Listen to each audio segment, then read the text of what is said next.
gue lakukan pertama kali adalah siapa orang yang harus gue tagih. Oke.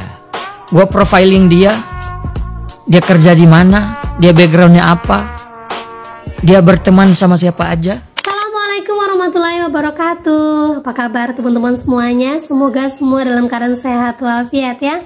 Diberikan kesehatan dan kelancaran serta kemudahan dalam segala urusan apapun itu.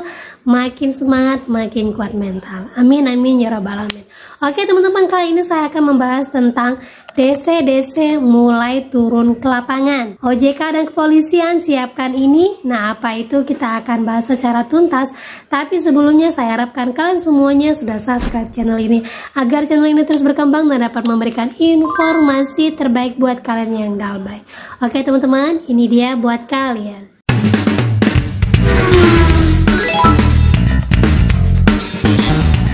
Oke teman-teman, sebelumnya saya dapatkan satu postingan dari seorang teman yang mengatakan, Mbak, ini benar terjadi ya Mbak ya. Saat ini banyak sekali DC yang diturunkan ke lapangan karena memang mau mengejar THR Mbak. Bahkan ada beberapa orang yang sudah didatangin DC nggak tanggung-tanggung Mbak. Nah cuitannya seperti ini. Nah seperti ini informasinya teman-teman ya. Menjelang lebaran keberadaan debt collector atau mata elang di jalanan semakin berseliweran dan meresahkan masyarakat.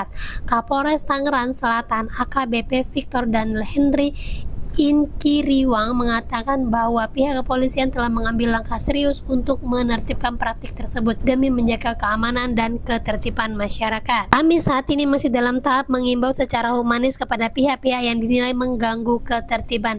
Jika kami melihat ada potensi gangguan yang lebih besar terhadap Kamtibnas, maka akan kami ambil tindakan tegas dan terukur sesuai dengan aturan hukum yang berlaku. Nah, ini baru di Selasa 25 Maret 2025. Polres Tangerang Selatan juga mengimbau agar masyarakat tidak ragu untuk melapor jika merasa terganggu atau menjadi korban tindakan intimidatif dari oknum mata elang. Layanan call center 110 disediakan sebagai jalur cepat bagi masyarakat untuk meminta bantuan kepolisian. Kami tidak akan tinggal diam jika ada yang melanggar hukum dan mengganggu ketertiban. Oleh karena itu kami mengajak masyarakat untuk aktif melaporkan kejadian yang mencurigakan.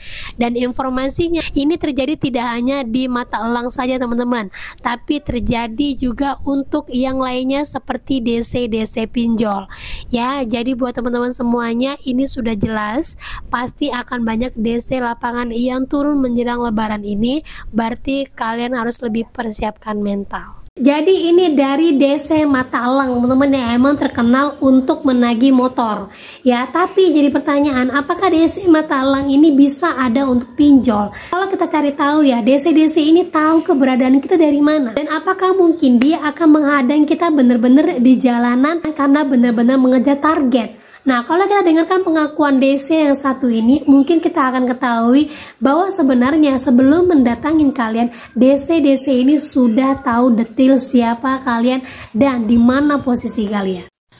Ini gue bongkar ya. Ini harusnya dapur, tapi boleh nggak apa-apa gue bongkar karena memang udah lumayan rahasia umum. Yang harus gue lakukan pertama kali adalah siapa orang yang harus gue tagih. Oke. Gue profiling dia kerja di mana, dia backgroundnya apa, dia berteman sama siapa aja. Oh iya. Sejauh itu. Oh, data itu bisa lu dapat dari si pemberi kuasa itu? Enggak juga? Enggak. Wow. Itu yang kalian tidak tahu. Seriusan lu Bang mau kasih tahu kayak gini? Serius. Gua bahkan pos kalau misalkan belum berangkat ke sana, gua udah tahu tanpa gua udah datang. Gue bisa tahu anaknya kerja di mana, anaknya sekolah di mana, istrinya kerja di mana. Bener-bener podcast orang dalam ini. Dia kerja di mana? Terlalu dalam itu. Link dia siapa aja, kenalan dia siapa aja, punya backingan apa enggak? Kalau punya backingannya siapa? Kayak gitu-gitu. Kita enggak sembarang. Maksudnya kita melakukan ini bukan untuk mengukur kekuatan atau apa, tapi untuk tahu jaga-jaga. treatment apa yang harus kita kasih ke dia gitu. Nah itu dia teman-teman ya, jadi emang benar sekali ya yang dikatakan oleh seorang DC ini, mungkin sekarang bukan mantan ya, masih sebagai DC, ini benar adanya. Jadi sebelum DC itu datang ke rumah kalian, sebenarnya DC itu sudah tahu posisi kalian, rumahnya seperti apa, keadaan ekonomi kalian seperti apa, kemudian lokasi rumah kalian seperti apa. Karena kalau kita lihat kebanyakan ada orang yang galbay di pinjol yang sama, itu dia tidak datangi DC, sementara kita yang jelas-jelas hutangnya hanya ratusan ribu itu didatangi DC. Nah, salah satu faktornya adalah orang-orang yang berada di dekat kita. Nah, itu teman-teman ya. Jadi kalau ada pertanyaan, berarti Mbak kalau seandainya saya orang nggak mampu, ada kemungkinan besar akan datangin DC. Nah, jawabannya belum tentu juga. Karena apa? Biasanya yang model seperti ini terjadi di perkotaan. Kalau udah di pedesaan, itu tergantung kemampuan dari pinjol dan pihak ketiganya mampu nggak untuk membayar DC ini sampai ke pelosok. Coba komentar teman-teman yang ada di pelosok, berapa persen yang sudah datangin DC?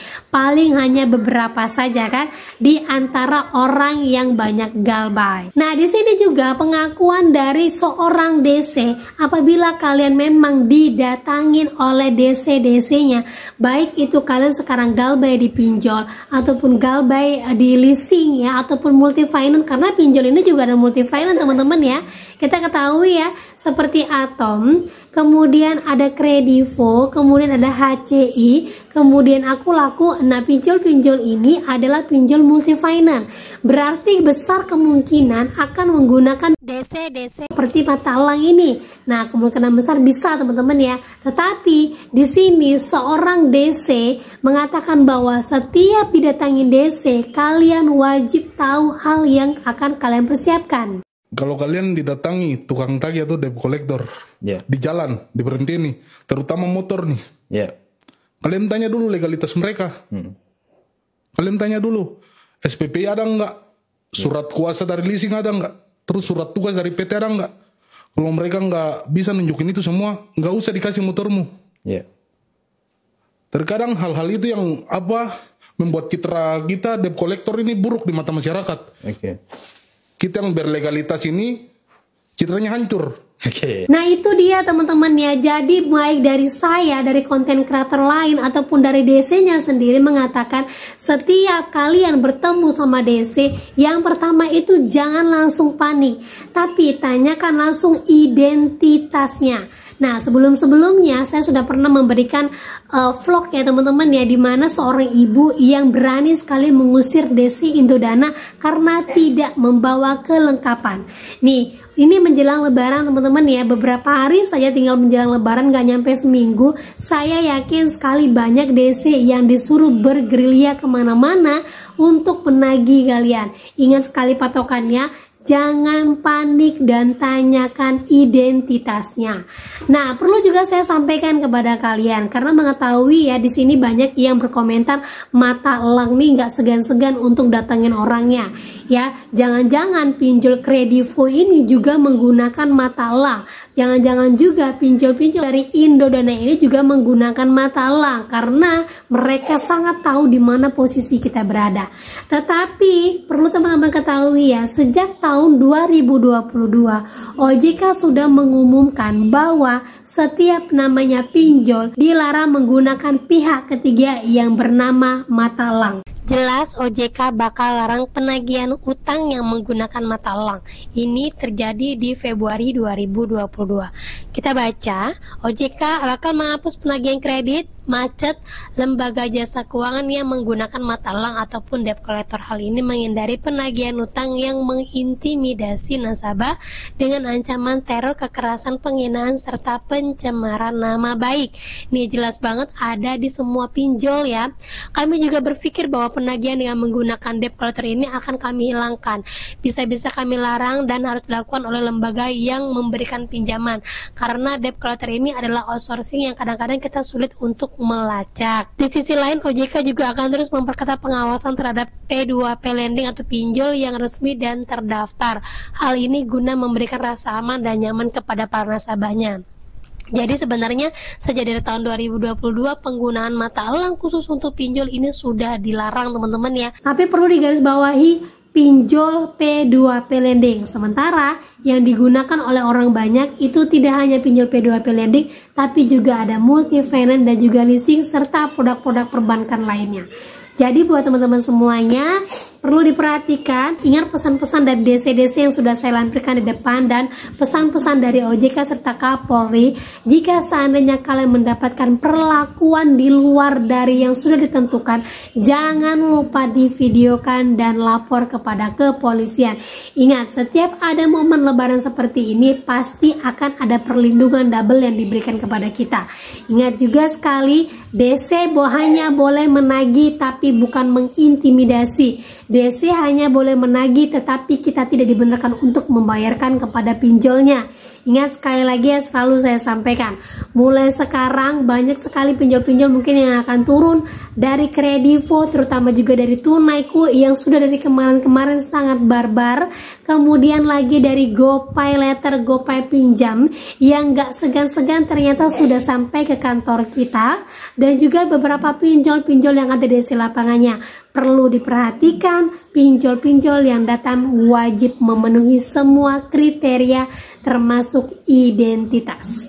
Jadi hati-hati sekali teman-teman ya. Jangan terlihat panik, jangan bayarkan kepada DC, dan jangan langsung cari pinjaman hanya untuk menutupi ketakutan kalian. Ingat teman-teman ya, semoga kita semuanya terbebas dari yang namanya perlakuan para DC-DC ini. Sediakan selalu HP kalian, jangan lupa rekam segala kegiatan yang dilakukan DC terhadap kalian. Kalau DC-nya marah karena sudah melanggar UU ITE, ingat sekali perlakuan DC datang ke kantor sudah melanggar aturan dari OJK. Itu dia poinnya teman-teman ya. Nah oke, itu dia informasi yang bisa saya sampaikan buat kalian. Semoga informasi ini menjadi mood booster, makin semangat, makin kuat mental. Akhir kata saya ucapkan Assalamualaikum warahmatullahi wabarakatuh.